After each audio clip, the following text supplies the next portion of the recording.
Isang napakagandang umaga ang ating pagbati. Good morning, good morning, good morning, good morning, good morning, good morning. Magandang umaga po sa inyo lahat. Araw po ngayon ng Tuesday. At ngayon ay September 2, 2025. At oras na po natin programang Todo Balita at Komentaryo. As usual, sa lapo na sa oras yatid namin sa inyong mga balita sa ating bansa at sa ibaing dagat. Ngayon din pagtalakay po natin sa ating mga lokal na balita. Kami po niyang matagapagbalita ko po si Susan Valdez daw. Ako naman si Liway Manantan Iparagirep. Dumako na tayo sa ating mga headlines, sa ating balitang pambansa.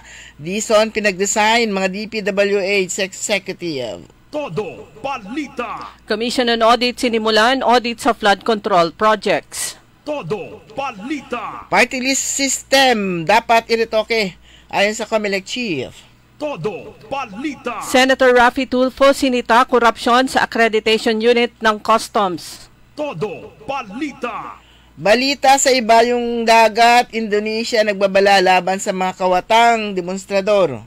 Todo Balita. Sa balitang lokal, 1.2 million pesos shabu nasabat ng Pangdagupan PNP sa isang buy-bust operation. Todo Balita. Bagong DSWD Satellite Office itatayo sa 3rd District ng Pangasinan. Todo Balita. Acting Regional Director ng National Irrigation Administration Region 1 binisita ang ginagawang Paitan Dam sa Santa Maria. Todo Balita. 100 Islands National Park Management System Users Training isinagawa.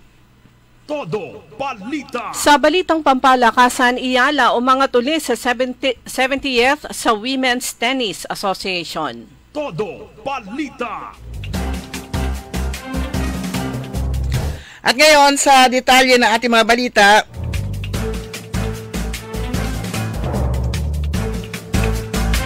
inamin ni Commission on Election o COMELEC Chairperson George Garcia na kailangan ng revision at hindi simple lamang na admyenda ang Party List System Act o Republic Act 7941. Sa briefing ng House Committee on Appropriations nitong Lunes, sinabi ng Akbayan Party List Representative Shell Jokno na pinasok na ng mga kontraktor at mga miyembro ng political dynasty ang Kamara de Representantes sa pamamagitan ng Party List elections. Sinabi ni Garcia na kakailanganin ng bagong batas at ipinunto na ang Republic Act 7941 ay mahigit 2 dekada na ipinatutupad. Binago na rin umano ng Korte Suprema ang interpretasyon nito sa batas. Walang pagbabago kahit isang salita, kahit isang paragraph, kahit isang sentence sa Republic Act 7941. It requires legislation. It should not only be amended or amendment, but it should be a revision of Republic Act 7941, sabi pa ng opisyal.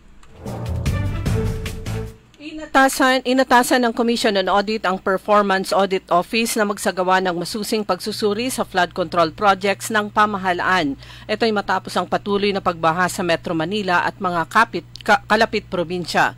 Sa memorandum na nilagdaan ni COA Chairperson Gamaliel Cordoba noong August 23, 2025, ipinag-utos ang agarang performance audit alinsunod sa COA Resolution No. 2024-018 na ipinatupad noong December 16, 2024. Pinagtibay ng nasabing resolusyon ang performance audit portfolio para sa 2024 hanggang 2026, kung saan nakapaloob ang 30 na programa at proyekto na isa sa ilalim sa performance audit gamit ang risk-based approach.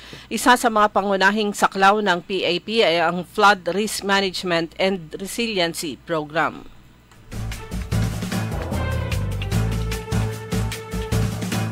Samantala, lumabas sa isang artikulo ang posibilidad na may British citizenship ang controversial na contractor na si Sara Diskaya. Ayon sa commentary piece na may titulong Untold Secrets of the Diskayas na pinost ng Vera Files website nitong Lunes, binanggit ng journalist na si Antonio Montalvan II na si Diskaya at ang kapatid nitong si Lisa Cruz Castillo ay British national sa kapanganakan base sa source na nagsabing sila isinilang sa London mula sa Pinay na inang nagtatrabahong kasambay doon. Ang kanilang ina ay nag-asawa na sa Filipino kalaunan kaya ginamit nila ang apelidong Cruz. Umuwi sila sa Pilipinas noong early 2000s at nanirahan sa Pasig. Ikinuwento ni Montalban na si Sara ang asawang si Pacifico Curly Discaya ay walang trabaho noon. Naisipan ni Sara na lumapit sa kanyang tiyuhin na si dating Pasig Mayor Vicente Enteng Eusebio, ang half-brother ng kanyang ina. Ang koneksyon ng dalawa sa alkalde ang naging daan para masungkit ang malalaking kontrata sa Pasig City LGU. Ipinag-utos ni Pangulong Ferdinand Marcos Jr. kay DPWH Secretary Vince Dizon ang top-to-bottom courtesy resignation sa mga opisyal ng DPWH. Inisa-isa ni Dizon ang direktiba ng Pangulo sa unang araw ng kanyang panunungkulan, kabilang dito ang courtesy resignations ng undersecretaries, assistant secretaries, kasama ang division heads, regional directors at district engineers sa buong bansa. Magpapatupad din anya ng lifestyle blacklisting sa mga contractors na responsable sa ghost at substandard infrastructure projects. Walaan niyang magiging proseso, walang investigasyon, automatic blacklisted for life ang mga kontraktor at may kaakibat na kaso at lahat ng makukuha nila ay ipapasa sa Independent Commission na itatayo ng Pangulo. Inamin ni dating Bulacan 1st District Engineer Henry Alcantara na naglalaro siya sa casino kasama si Assistant District Engineer Bryce Hernandez. Sina Alcantara at Hernandez ay unang binansagan ni Senator Panfilo Ping Lacson sa kanyang privilege speech noong nagdaang linggo na pinaka-notorious pagdating sa maanumalyang ghost flood control projects sa 1st Engineering District ng Department of Public Works and Highways. Sa pagtatanong ni Senador J.B. Ejercito, sinabi nitong hindi lang mag-shopping buddy sina Alcantara at Hernandez, kundi magkasama rin sila naglalaro sa casino. Tinanong pa ng senador si Alcantara kung anong oras ito pumapasok sa trabaho at anong oras ito umuwi. Sabi ng district engineer, alas 10 na umaga siya dumadating sa engineering office at alas 5 ng hapon naman lumalabas. Pero ibang nakuha impormasyon ng Ejercito dahil alas 2 pa lang ng hapon ay umaalis na ang dalawa patungo sa casino hotel. Nang tanungin ni Ejercito kung ilang beses kada buwan, sinabi ng district engineer, mga 2 hanggang 3. Sa pagpapatuloy naman ng interpelasyon sa privilege speech ni Senador Lacson nito Lunes, isiniwalat ng senador na may 2 opisyal ng DPWH sa Bulacan ang nagpatalo na hindi bababa sa tig 103 million sa casino. Iminungkahi naman ni Senator Raffy Tulfo sa bagong liderato ng Bureau of Customs na linisin ang kanilang ahensya, partikular na ang accreditation unit na sumasala at nag-aaproba ng mga brokers na siyang nangangasiwa sa imports at exports ng agricultural products sa bansa. Sa hearing ng Senate Committee on Agriculture kahapon, isiniwalat ni Senator Raffy Tulfo ang modus operandi ng mga nasabing unit sa customs na tumatanggap ng under-the-table payment na tinatayang nasa 100,000 pesos para aprubahan ang bogus applications ng brokers. It's about time na maglinis kayo sa accreditation unit ng Bureau of Customs. Napakakurap ng mga yan. Pahayag nito. Pagpapatuloy ni Tulfo, marami ring nakakalusot na smugglers ng agricultural products dahil karamihan ng brokerage na nagpapa-accredit sa customs ay gumagamit ng dummy names tulad ng nakapangalan sa driver, bodegero o kasambahay nila.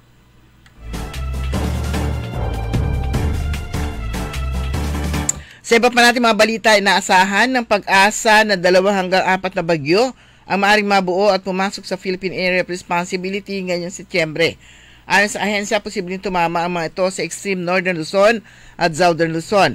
2 sa mga nakikitang track ay maaaring maglandfall, isa sa extreme Northern Luzon bago tumuloy sa Hong Kong o mainland China at isa pa sa Southern Luzon patungong Vietnam. Sa ngayon, minomonitor ng Pag-asa ang isang low pressure area sa nahuling namataan sa Birac, Catanduanes, pero mababa pa umano ang tsansa nitong maging bagyo sa loob ng 24 oras. Muli namang tiniyak ni PNP Chief Police Lieutenant General Jose Melencio Nartates Jr. na walang kota sa pag-aresto at pagbabatayan ay pawang matagumpay na resulta ng mga operasyon. Ayon kay Nartates, sisiguraduhin niyang ang tagumpay ng operasyon ay bunsod naman ng intelligence network at masusing investigasyon ng mga unit ng pulis. Giit ni Nartates, sa ilalim ng kanyang pamumuno, mananatiling matatag ang PNP sa pagtutugis ng mga lumalabag sa batas, pagpuksa sa operasyon ng ilegal na droga at mahigpit na pagrespeto sa due process at karapatang pantao. Humihirit si Quezon City Councilor Alfred Vargas sa Department of Public Works and Highways na makipag-ugnayan sa lokal na pamahalaan tuwing gagawa ng flood control projects. Ginawa ng konsehalang pahayag matapos malubog sa baha kahapon na bunsod na matinding pag-ulan. Ayon kay Vargas, ang chairman ng Committee on Disaster Risk Reduction ng Quezon City Council, dapat na maging alerto at maging handa ang lahat sa oras ng sakuna. We need to immediately institute close, respectful, and transparent relationship between local governments and DPWH, dagdag pa ni Vargas. Aniya, mas madali sanang humupa ang baha at hindi na sana umabot sa lagpas tao sa ibang lugar kung maayos at consistent ang declogging ng existing drainage system ng Quezon City. Isang Amerikanong registered sex offender ang naharang ng mga immigration officer sa Ninoy Aquino International Airport. Kinilala ni Bureau of Immigration Commissioner Joel Anthony Viado ang suspect na si Daniel Alan Macomber, 54 na taong gulang. Siya ay dumating sakay ng Korean Airlines flight mula sa Seoul, South Korea. Nabatid na batay sa record na natanggap ng Bureau of Immigration, si Macomber ay nahatulan noong 2006 para sa sexual na pang-aabuso sa 6 na taong gulang na babae. Sa Estados Unidos, ang registered sex offender ay mga individual na hinatulan ng isang pagkakasala sa sex. Hindi na pwedeng umangkat ng bigas ang Pilipinas sa loob ng 60 araw simula ngayong Lunes, September 1. Sa rekomendasyon ng Department of Agriculture, inilabas ni Pangulong Ferdinand Bongbong Marcos Jr. ang Executive Order No. 93 na nagsususpinde sa pag-aangkat na regular milled at well-milled rice sa loob ng 60 araw. Ayon sa DA, sa nasabing order, malakas ang lokal na produksyon ng bigas ngayong 2025, ngunit ang dami na imported rice na dumating sa mga nakaraang buwan dahil sa mababang taripa ay nagdulot ng pagbaba ng presyo ng bigas sa merkado.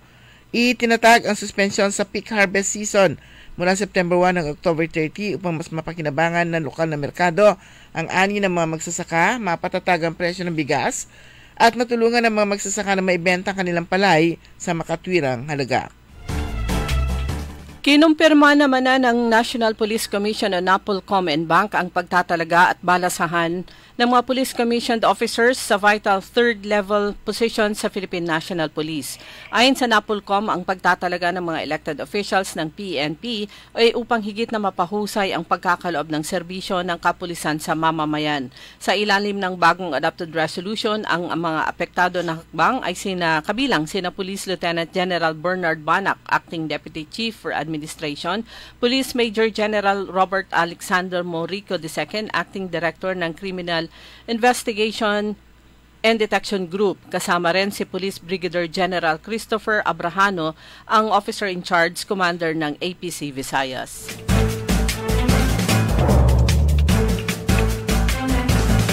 Sa ating balita, sa ibayong dagat, nagbabala ang Indonesian Ulema Council sa mga demonstrador na iwasan ng karahasan, paninira at pandarambong sa gitna ng mga kilos protesta laban sa pamahalaan. Ayon kay Asruron Niam Shole, ang chairperson ng MUA para sa fatwa, may karapatan ng mamamayan na magpahayag ng saloobin pero ang looting at vandalism may labag sa batas at sa mga pagpapahalagang panrelihiyon. Tinukoy niya ang ulat ng panloloob ng mga demonstrador sa mga pribadong tahanan ng ilang miyembro ng House of Representatives at ni Finance Minister Sri Mulyani Indrawati noong Sabado. Hinimok ni Shole ang mga sangkot na agad isauli ang anumang ninakaw nila para maiwasan ang kasong kriminal. Nagpapatuloy ang malawakang protesta sa iba't ibang lungsod, kabilang ang Jakarta kung saan hinihiling ng mga demonstrador ang pagbawas sa luho ng mga mambabatas. Dumako naman tayo sa balitang lokal sa lungsod ng Dagupan. Katuwang ang PIDEA Region 1, nasabat ng mga operatiba mula sa Dagupan City Police Station ang mahigit 1.25 million pesos na halaga ng shabu sa bypass operation na isinagawa sa Barangay Tambak dito sa lungsod ng Dagupan. Ayon kay Police Lieutenant Colonel Lawrence Keith Calob, ang bagong hepe ng Dagupan PNP, na aresto ang isang minor de edad na kabilang sa high-value individual. Nakuha mula sa kanya ang 185 na grabo ng shabu na nakalagay sa 3 sachet na tinatayang nagkakahalaga ng 1.2 million pesos, kasama ang ilang plastic ng nasupot at budol money.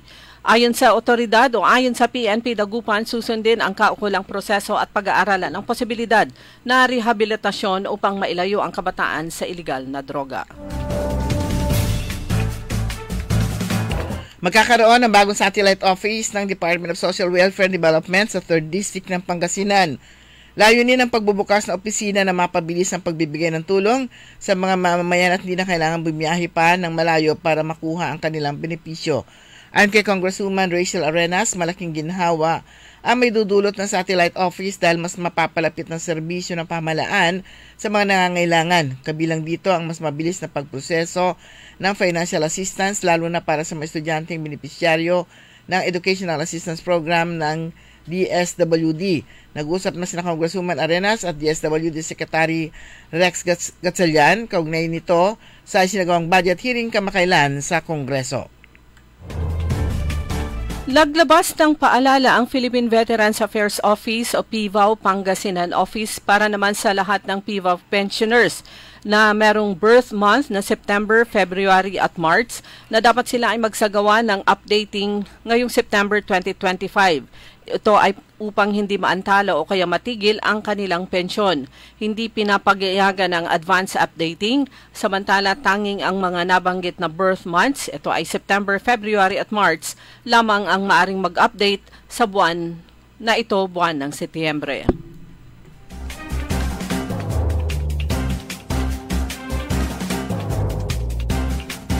Isinagawa kahapon ng users training on the 100 Islands National Park Management System, isang digital platform na magpapaigting sa modernisasyon ng tourism services sa ating marine park.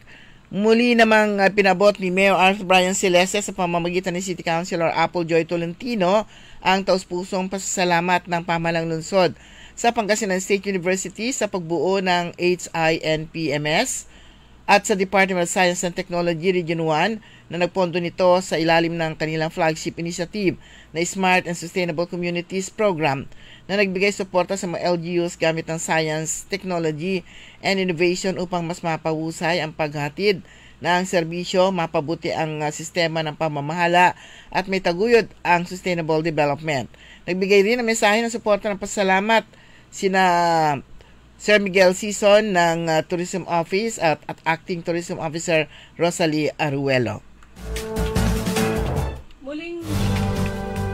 Muling binisita ni Acting Regional Manager Engineer Jeffrey Catulin ang ginagawang Pahitan Dam sa bayan ng Santa Maria upang tiyakin na nasa tamang pamantayan ang pagpapatubad ng naturang proyekto.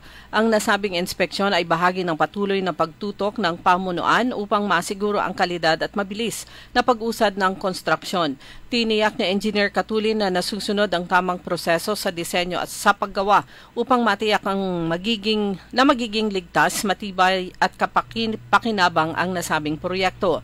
Kapag natapos ang Pahitan Dam ay magiging malaking tulong sa mga benepisyaryo, partikular na sa mga magsasaka sa Santa Maria at karating na lugar.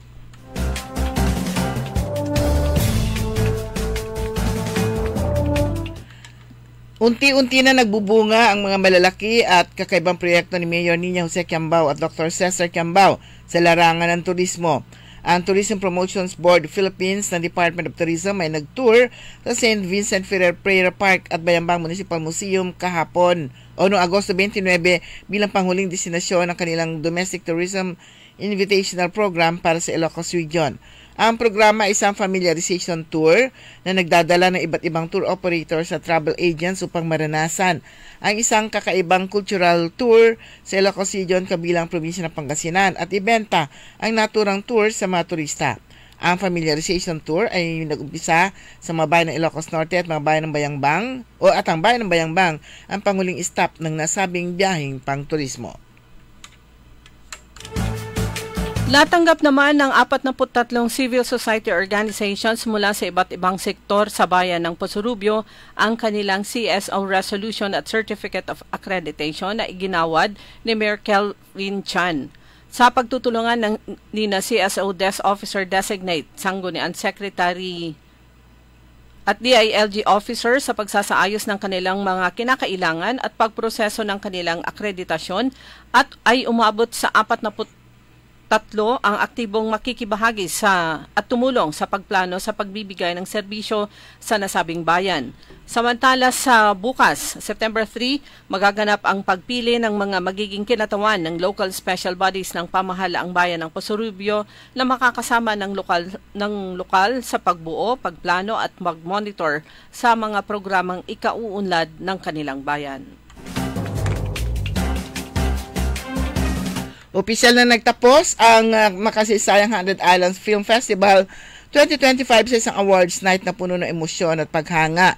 Ibinida rito ang top 5 screenplays na binigyang pugay at parangal sa galing at dedikasyon ng mga young filmmakers sa larangan ng paglikha ng mga natatanging pelikula. Patuloy ang suporta ng pamahalaan ng lungsod ng Alaminos sa pamamagitan ng Alaminos City Tourism and Cultural Affairs Office sa mga ganitong inisyatibo na naglalayong na may pamalas ang husay at mahasapa ang talento ng bawat Alaminian sa paggawa ng mga pelikula at mapaunlad pa ang sining dito sa siyudad ng Alaminos. Dumako naman tayo sa mga balitang pampalakasan. Balik sa number 70 si Pinay netter Alex Ayala sa Women's Tennis Association Live Rankings. Ilang araw bago nito simulan ang kanyang kampanya sa Mexico. Mas maganda ito sa kanyang dating pwesto na number 75. Malaking tulong ang kampanya ni Ayala sa US Open upang mahila ang kanyang posisyon sa World Tennis Association. Samantala, masaya si Tokyo Olympics gold medalist Heidelin Diaz sa nabibigyang pansin sa Pilipinas ang weightlifting na isa sa mga sports na nagbibigay ng karangalan sa bansa sa mga international competitions. Patunay nito si Diaz na siyang sumungkit ng kauna-unahang gintong medalya ng Pilipinas sa Olympic Games na naisakatuparan nito noong 2021 sa Tokyo, Japan.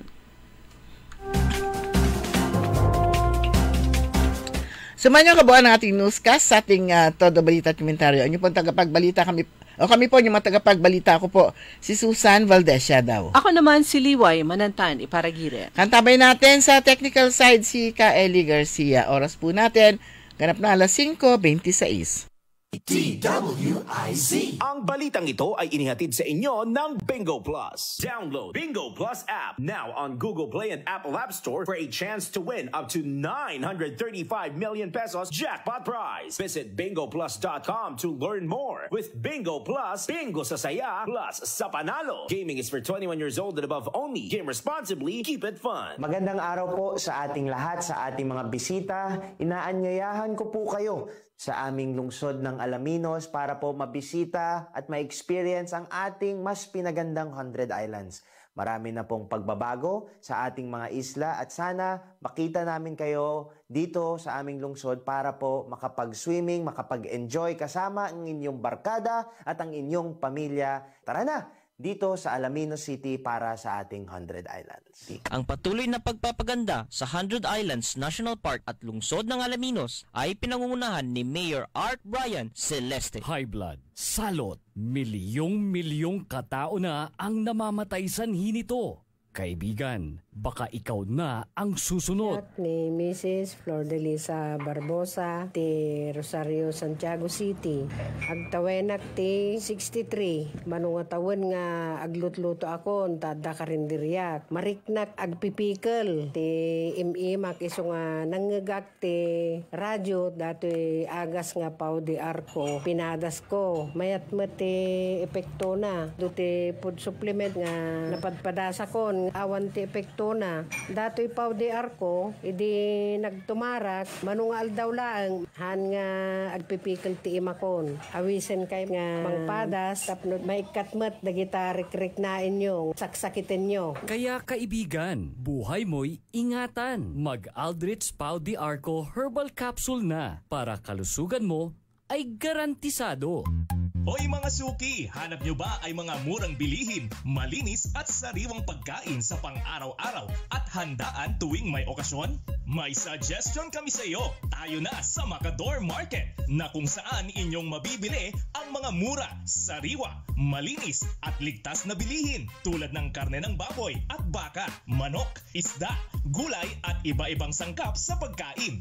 Matatagpuan din sa Macador Market ang dry goods, groceries, eateries at fruit section. Kaya ano pang hinihintay nyo? Gawing bongga ang handa mo everyday with Macador Market.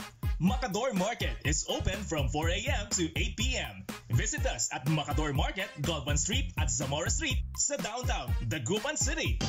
Huwag papayag na wala kang alam sa balita. Maiiwan ka niyan. Huwag kang papayag na hindi mo alam ang latest. Ma-out of place ka niyan. Programang hatid ang tamang balita at tamang impormasyon. Hindi lang sa Maynila, kundi sa buong bayan.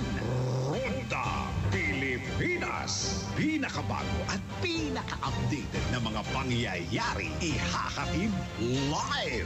Ronda Pilipinas. Kasama ang gigising sa inaantok mong dugo, si Dennis Antenor Jr.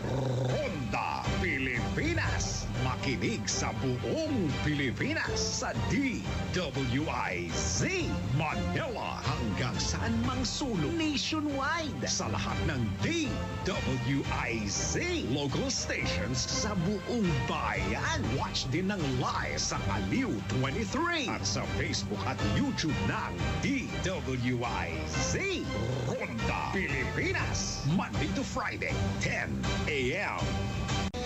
Dahil ang balita hindi tumitigil. Dahil ang balita tuloy-tuloy na nangyayari. Dapat alam mo ang latest kahit ang mga taong nasa likod ng balita. Kaya makibalita kay Senyor Balita. Araw-araw, Lunes hanggang Biyernes, kasama si Ray Pacheco. Live na mapapakinggan sa DWIZ.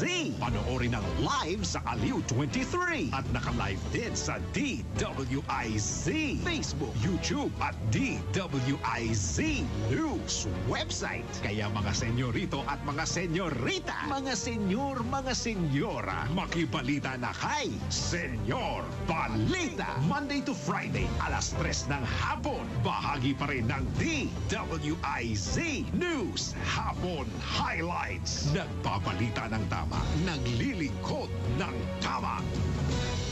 DWIZ Liway Manantan at Susan Yaraw sa Todo Balita.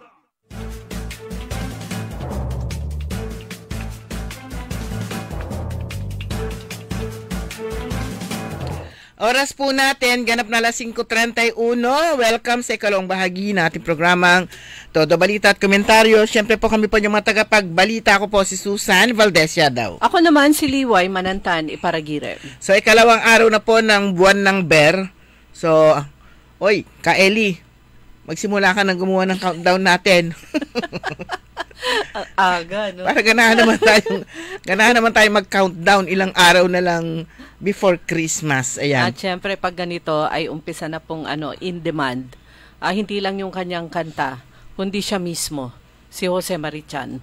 Oo, talagang in demand siya, marami siyang imbitasyon. Ang ganda naman talaga kasi ng boses niya. Tsaka yung iba yung pag siya na yung kumakanta kahit na anong kantahin niya, basta Christmas songs. Anyway, Merry Christmas. Advance Merry Christmas po sa inyo lahat. At binabati pala natin, mamaya ng pagbati. Okay, kahapon regular session ng Sangguniang Palalawigan at Sangguniang Panlungsod sa Bayan. So, parehong meron tayong magandang gustong iparinig sa inyo, i-share sa inyo. Pero unahin siguro natin ang Dagupan dahil mas malapit lang tayo. Yung privilege speech ni Councilor Dada Reyna tungkol dito kasi ito yung in demand ngayon mamaya flood control din yung paririnig din natin mamaya at sa voice clip naman ni Vice Governor Mark Guzman Lambino kasi ito yung in demand ngayon, kailangan sumabay tayo. It's a hot cake, the hottest issue na hindi basta-basta slow down yung issue na yan. Matagal po yan, lalo na kasama na dyan yung bagong direktiba ng bagong talaga ng DPWH na courtesy resignation from top to bottom hanggang district engineers, courtesy resignation. So makikita later on, kagaya ng ginawa nila dun sa courtesy resignation ng mga secretaries, di ba? Kung sino yung hindi, makikita later kung sino ang hindi tatanggapin ng secretary ang kanyang courtesy resignation at kung sino ang goodbye. Ayan. Alam na this. Alam na this. Kung paano yun. Pero nagsimula itong flood control issue nito nung unang yung last si Emong ang pinakamatindi. Pero yung kasi 'di ba nung tawag nito? Yung SONA ni Pangulong Marcos noon, pinagmalaki nga niya kung ilang bilyon yung gastos yung ginagastos ng gobyerno sa flood control project lalo na yung ng kanyang Pilipinas. administrasyon. Tapos biglang pagkatapos na kanya SONA, biglang bumagyo. Naglibog-libog. Bumaha. Bumaha ang buong Metro Manila. Bumaha. Hindi lang isang sampal, ang laking sampal, hindi lang isa. Kaya asawang sampal na katatapos lang yung pagmamalaki ng Marcos administration sa kanilang flood control project ay nakontrol nga yung flood. Na-confine sa loob. Tapos kaya yung sumunod na SONA niya, yun na yun. Hindi na yung hindi na yung pagmamalaki sa kanyang flood control projects, kundi yung pagbatikos na, at yun yung parang simula nga ng paghalungkat sa lahat ng flood control projects, hindi lang sa Metro Manila kundi sa buong Pilipinas. Ayan. Pero yan, siguro pakinggan lang natin siguro yun, yung bahagi ng privilege speech niya, ni Councilor Dada Reyna, ang nag-iisang minority sa sangguniang panlungsod na walang staff. Magsasalita po sa privilege time ang kagalang-galang na konsehal Dada Reyna Macalanda. The recognized Councilor Reyna.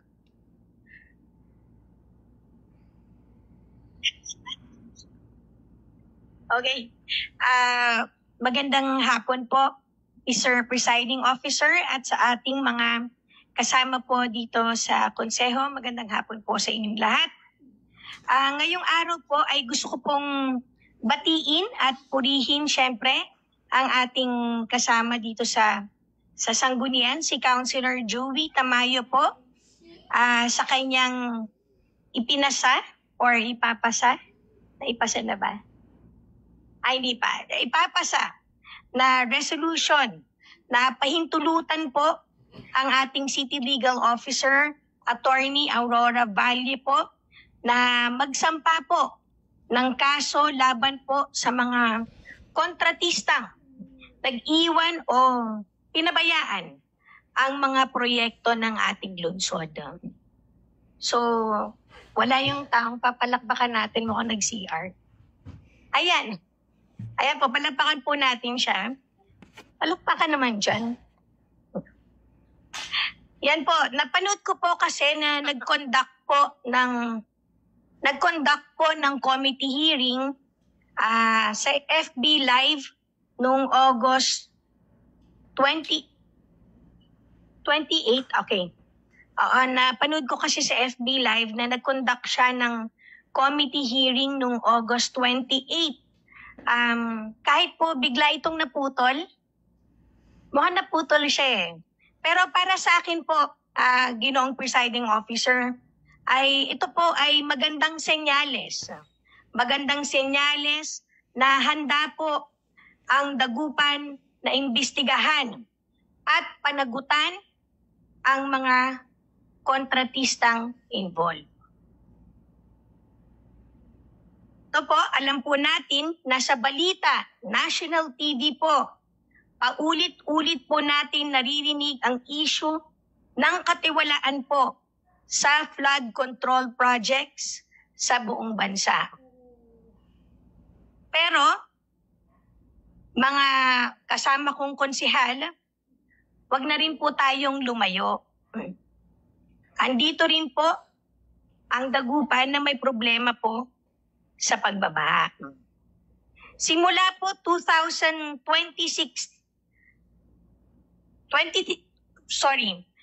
simula po 2016 hanggang 2025, may mga flood mitigation projects ang ating lungsod na pinondohan po ng DPWH. May mga natapos na, may ongoing, at may mga pondo pero hindi pa po nasisimulan. Gaya po ng sinabi ko dati, kahit wala man po akong staff, ay kakayanin ko pa rin pong magtrabaho sa abot ng aking makakaya. May hawak po ako dito, Ginoong Presiding Officer. Ito po yung listahan po na nakuha ko po sa website po ng DPWH. Ang mga listahan na po ito ay ipapasa ko po sa ating Committee on Infrastructure, sa aking pinsan kay Councilor Carlos Reyna, para po magsilbing guide sa ating pag-aaral o investigasyon. Mga kasama, trabaho po natin bilang konsihal, simple lamang po, transparency. Dapat alam ng tao saan napupunta ang pera. Pangalawa, accountability po. Dapat may managot kung may kapabayaan. Pangatlo, oversight. Tungkulin natin na bantayan kung tama ang paggamit ng pondo. Kaya naghain din po ako muli ng liham sa ating butihing Vice Mayor Dean Brian Cua at syempre sa ating ginoong konsehal, Majority Floor Leader, Councilor Michael Fernandez, at syempre sa ating Chairman on Committee on Infrastructure, Councilor Carlos Reyna, at syempre sa ating SP Secretary Ryan Ravanso po. Ako po ay naghain ng letter patungkol po sa aking proposed resolution and ordinansa po na para maisama po natin sa susunod na agenda. Mr. Chair, kindly direct our OIC Secretary po. Wala pa po kaming copy. Opo, yun po yung pinapakiusap ko sa inyo kanina, Councilor Michael, na dahil wala po akong staff, siguro after ng session, isasubmit ko yung aking liham and then yung proposed resolution and ordinance po. If you don't mind. Yes, the office will accept the letter. Kung wala pa naman pong inaabot today, no? Wala pa. Okay. May I have a recess for 2 minutes? I prefer it would be on record because katulad doon ng kanina, with all due respect kay Konsehala Dada Macalanda, she's mentioning things na pinag-usapan namin na hindi naman wala kami na pag-usapan na i-agenda. So I would prefer that it be put on record for transparency. Okay, that's good. That's a good suggestion, Councilor Michael. The chair can ask Councilor Michael. May I request for a 2 minutes recess kasi I object nga because I want it on record with all due respect for Mr. Presiding Officer. If you give me time po to get the letter and... okay. For that purpose? Yes, for that purpose po, para meron na po kayong copy ngayon. Opo. But while getting the letter, will you allow me to also air my side? Yes. The chair can ask Councilor Mike. Yung nilapitan ako ni Councilor Dada Macalanda, meron akong ibibigay na sulat sa'yo. Yes. Nasaan na yung sulat ka? Kung mamaya, may I finish? And then I will entertain any clarifications if needed. So sabi ko sa akin ni Councilor Dada Macalanda, may iabot siyang sulat sa akin. Ay, sige, asan na? Dali, wala akong staff. Tama naman, sinabi niyan. Kinukuha pa. Wala pa akong kopya. Now, under our internal rules of procedure, which Councilor Dada Reyna Macalanda also knows, kailangan mabigyan muna ng kopya si City Secretary, ang Vice Mayor, tapos bibigyan ako ng kopya nila nung binigay mong draft. Then that's the time if finalize yung calendar. Your motion earlier is in violation of the internal rules of procedure with all due respect. Wala pa kaming kopyang natatanggap. You're already requesting or directing the Vice Mayor to direct the Secretary na i-agenda na. So that is not in accordance with our procedure. So at least nasabi ko yung clarification. So if there's any question you would like to ask, I'm more than willing to, if I know the answer. No, yun nga po. Ako po yung humingi ng tamang... Yes. Okay, thank you. 1 minute, tapos na po yung 1 minute na recess na hiling. Chair ko na sa our floor leader, Councilor Michael. Or while waiting, we will proceed with the... We just like to ask on record, is there anything else that Councilor Dada Reyna Macalanda would like to manifest? Mr. Chair. The chair ko na is Councilor Reyna. Siguro po dahil wala po akong staff, baka maaaring tulungan po ako ng mga regular staff dito para mas mabilis pong ma-photocopy yung aking letter. We have instructed the secretary na assist po kayo. Nabanggit na po natin to. Can the acting city secretary confirm that someone from the secretariat is assisting Councilor Macalanda? Tinatawagan ko po Wala si pa. Pancho, sir, para mag-assist. Where is...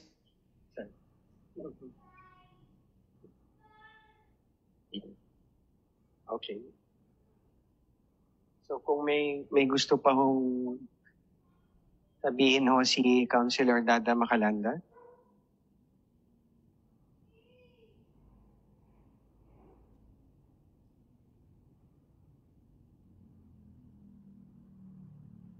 While waiting, mayroon pa po ba tayong sa privilege time ni Councilor Dada? May iba pa po tayong babanggitin? Sige ho, may I continue po?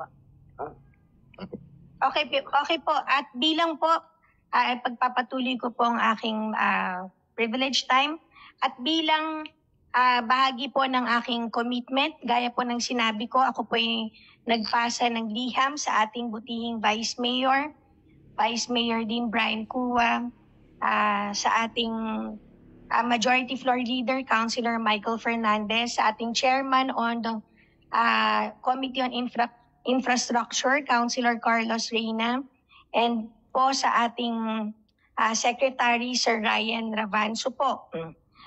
Sa aking liham po, for the record, hinihiling ko po na maisama po sa susunod na regular session ang aking proposed resolution at proposed ordinance po na nakatuon po sa transparency and accountability ng ating flood mitigation projects. Nais ko rin pong mahinahong nananawagan sa ating chairman and members po ng Committee on Infrastructure na sana po ay kanilang bigyan ito ng agarang aksyon ang mga panukalang ito. Mr. Chair, hindi ito para sa akin, kundi po para sa kapakanan ng buong Dagupan. Kaya yun po, aantayin ko rin po yung directive order po ng ating butihing presiding officer na mag-direct ang secretary na maisama po sa susunod na regular session. Mr. Presiding Officer, tuwing baha po, Dagupan po ang palaging tampok sa national TV dahil po sa hirap na dinaranas ng ating mga kababayan. Tayo po ang bida sa baha, kaya hindi po dapat tayo manahimik patungkol dito. Panawagan po, wag po tayong tumabi at manood lang. Wag po tayong manahimik. Kumilos po tayo bilang konseho, bilang mga lingkod bayan.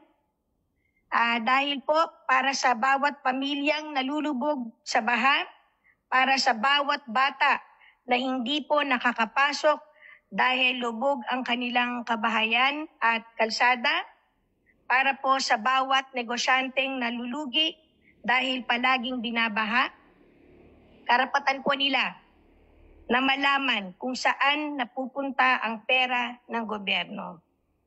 Sa aking mga kasama, gawin po nating malinaw ang mensahe.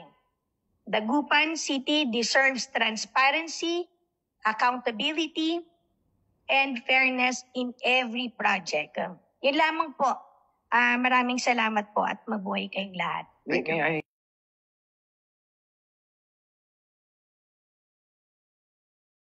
Pero kasabay po ng pag-play po natin, pinapanood na rin po natin sa yung video sa Facebook Live ng DWIC. Kaya lang talagang nung una isinusum ko pa gano'n, no? Hindi siya makita sa Kasi pag ganyan, pag may nagpe-privilege speech, saan mang sanggunian, even sa Congress, even sa Senate, yung camera focus dun sa nagsasalita sa podium. Ano man yung present, may it be privilege speech o nagbibigay ng reaksyon, kumbaga, zoom sa kanya yung camera.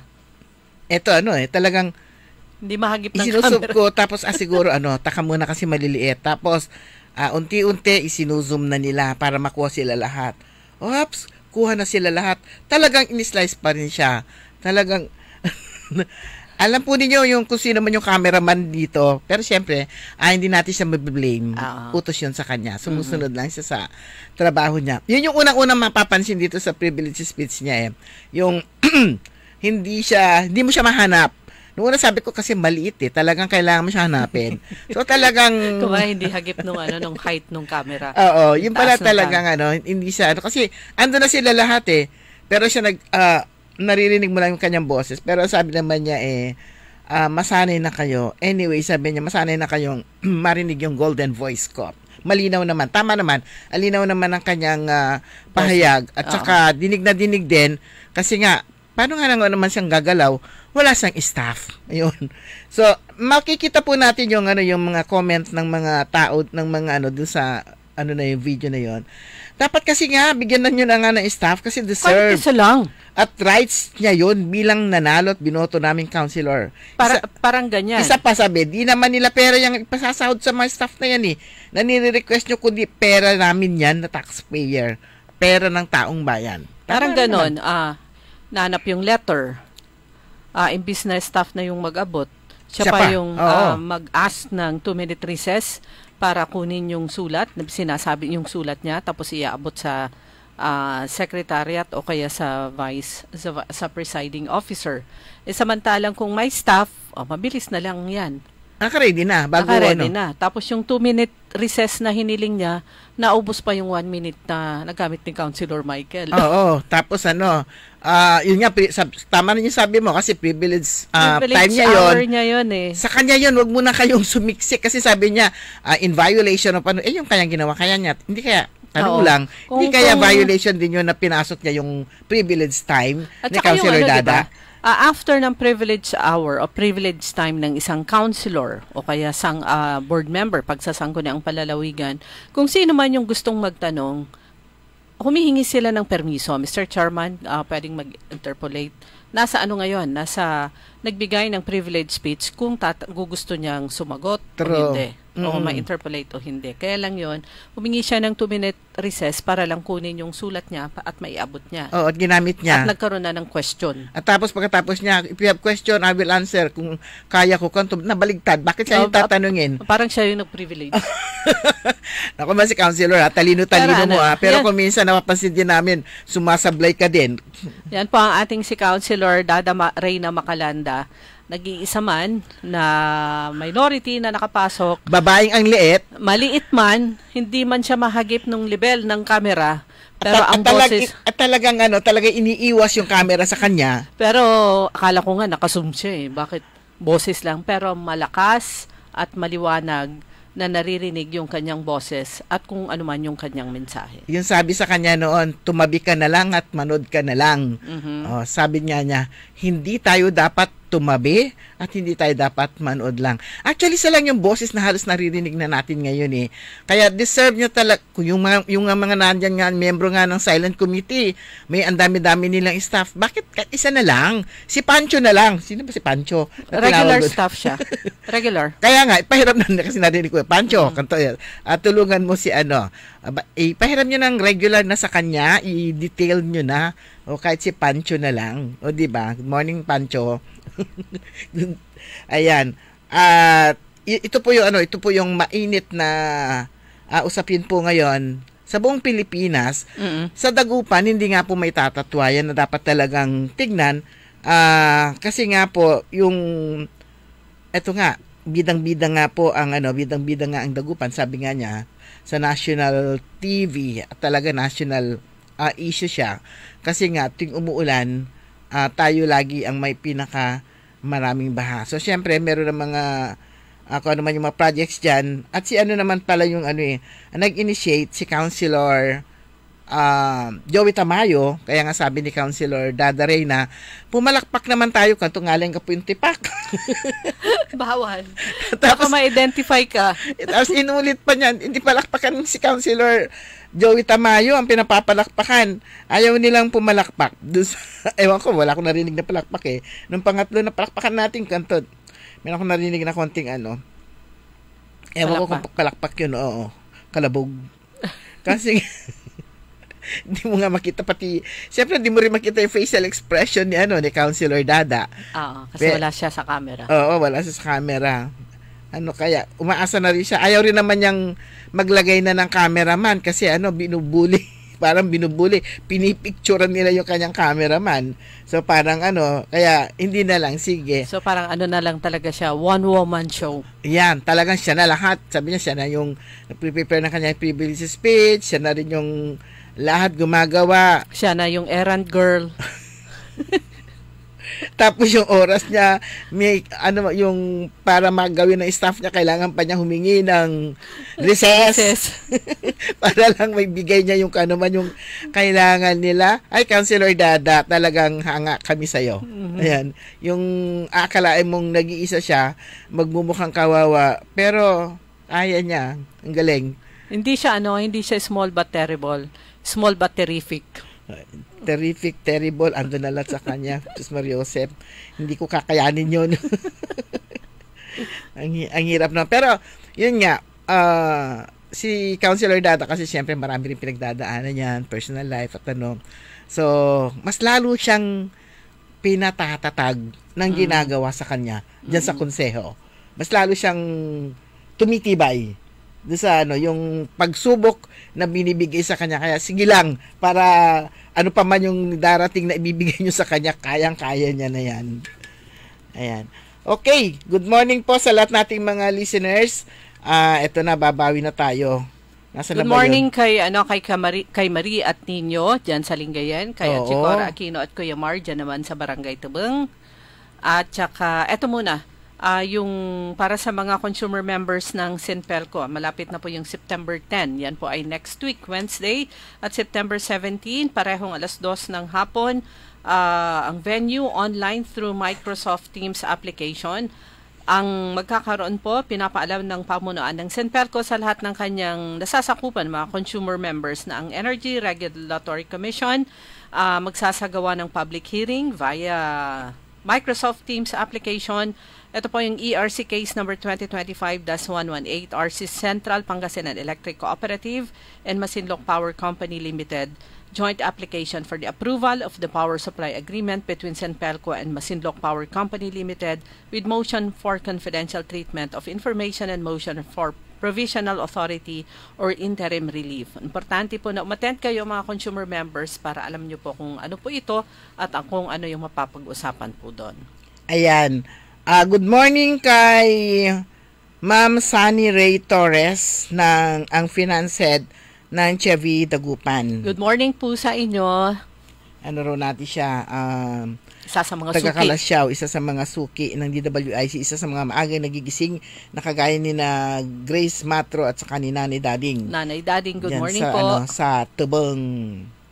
Pero yung halaman ko nandyan lang ha, huwag siya mawawala. Bakit daw hindi ko pa kinukuha? Marami daw silang halaman. Hindi pa ako nakabili kasi ng ng paso na gagamitin para i-secure yung aking mga halaman. Cecilia Morante, good morning. Si Napoleon ko, si Ernesto Mosada, Glory Sanchez Maramba, Trudel Idade, si Sir Napoleon ko, kumusta? Dalap ni Dita, nandila siguro matawa. Ayan, tsaka si na Kakanervous actually yung ganyan biglang uulan ng napakalakas. Pero merong yung binasa natin kaninang balita, 3 hanggang 4 na bagyo ang inaasahan papasok September? ngayong buwan ng September. Ayan, Diyos ko. Di ba sabi ko sa iyo, di ba, yung September talaga ito yung mga buwan ng malalakas na bagyo. Pero wag naman na sana kasi dumating na sila. Actually, advance diba, na silang dumating. Meron na nga yung balita na magkakaroon ng La Nina. Pag La Nina ay dire-diretsong pag-ulan po yun. Talagang dilap, udsatan. Kasi itong taon na to, itong 2025, ang nila dito talaga is La Nina. Hindi siya El Nino. Kaya siguro matubig tayo ngayong taon na ito. Okay, belated happy birthday pa rin kay Alan Iparagire. Yan, kahapon. Baka sakali may pansit na ngayon, Kaeli. Mura lang naman yung pansit na hinahanap-hanap dito sa masarap dito ang sa pansit sa bedbox. Oo, kung ayaw mo ng pansit, pwede rin breakfast. Pansit na lang, mas mura. Di ba kinakain kahapon ng pansit isang bilao. Doon sa talaga, gusto ko talaga humingi nahiya naman ako, kaya lang nakita ko isang bilao, ang dami nilang lalaki, kulang nila yon, baka ano. Parang yung pansit nung district meeting ng Inner Wheel, District 379. Sarap nung pansit. Oo. Doon sa San Fabian. Maraming salamat, District Chairman Mary Jane Mejia. And good morning kay kinamamataan tropa. Yan, sina J.R. Jerome, si Daniel, Polly, si Ludi, si Yaya. Sino pa? Si Polly. Tsaka si Polly. Ayan. Pero, at saka, syempre, good morning kay DC Vian Venice Chua Armas. Ayan. At si Kuya Benjetan, pinakamagang nag-chat. 4:00.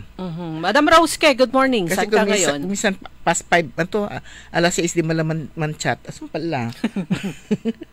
Ayan, hindi naman daw nawawala ang tubig dito. Baha pa rin hanggang ngayon. Ganun. Baha pa rin daw sa Rizal. Pero hindi po bale, huwag kayo mag-alala, sir. Tumaas naman yung kalsada nyo. Mataas yung kalsada nyo.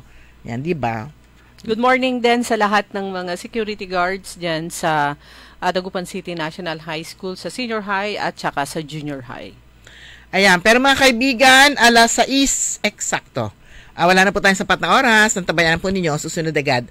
Early in the morning, bukas na lang yung mga hindi natin na-play. Early in the morning, makasama po ninyo si Aaron Orly Navarro, programang Todo Balita at Komentaryo. Kami po niyo nakasama sa technical side, si Ellie Garcia. Ako po si Liway Manantan Iparagire. Ako naman si Susan Valdez Siadaw. Magandang umaga po sa inyo lahat. DWIZ.